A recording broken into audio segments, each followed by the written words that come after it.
Hi, everybody. This is Josh Kulp. We are learning Daf Shvui. We are on Daf Tzadi Dalid. We started a new chapter last week, so congratulations. We are on the 9th chapter of Bava Kamma, and we only have one more chapter to go. So I wanted to talk about a concept that comes up that really dominates this chapter. And in my experience teaching this chapter and teaching this concept, which we have seen before in Bava Kamma, but you might not remember it, is that it really bothers people because it seems to be very lenient on the robber or a thief. And the concept is called shinui kona, that by modifying an object, the person who modifies it has actually acquired it. And a lot of people read this as the robber being rewarded for his or her crime. She gets to keep the object that she stole. Of course, we all don't want to be kind to robbers. So there are two responses I have to that. First of all, I think that the rabbis have an impulse to try to be as lenient on people as possible, as long as compensation is offered for the victim. By compensation, I mean, in this case, you stole something. You stole some wool. Now you have to pay back wool. You didn't steal a shirt. You didn't steal a cloak. You stole some wool. So why should you have to pay back a shirt or a cloak, which is really a wool plus a whole bunch of work in the ancient world? All you really have to steal is return is the wool. That's not being, in one sense, it's being lenient and not punishing particularly the robber. And we don't know, if there were other punishments that were intended to go along with this.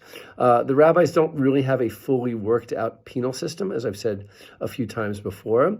But in order to restore what was taken from the person who had something taken from them, the robber needs only return what she stole.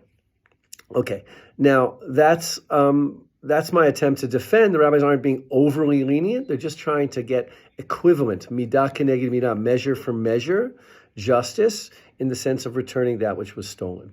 The other thing I think is that the rabbis are interested in tshuva and making it easy. We'll see that a lot throughout this chapter. If we make it difficult for the robber to return, people will not want to do tshuva and return that which they stole, which is problematic for the robber and his or her family.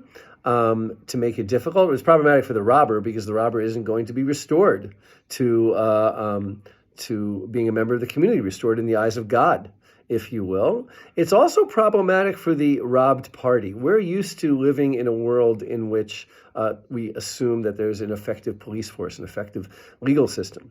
Rabbis probably didn't live in a world with nearly as an effective legal system, a justice system as we live in. And therefore, there's an interest in just getting things back.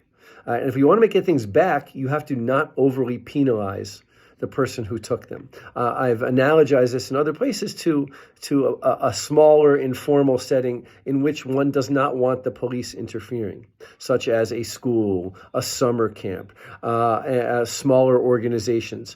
I work in the summer camp. I work at Ramah in New England over the summer, and hopefully this never happens, but kids do take things from one another occasionally. And if a kid takes something from someone else, we're not going to call the cops in for one kid taking somebody else's, something or other. One of the things they're allowed to have in camp, their baseball bat or something. We're not going to call the cops in for that, and no one's going to pay attention to that anyway. So what do? The counselors, the Roshei Da, they close their eyes and say, you have an hour to return it. You have 2 hours, you have a day, whatever it is, to return the object, and we won't punish you. Because what do we want?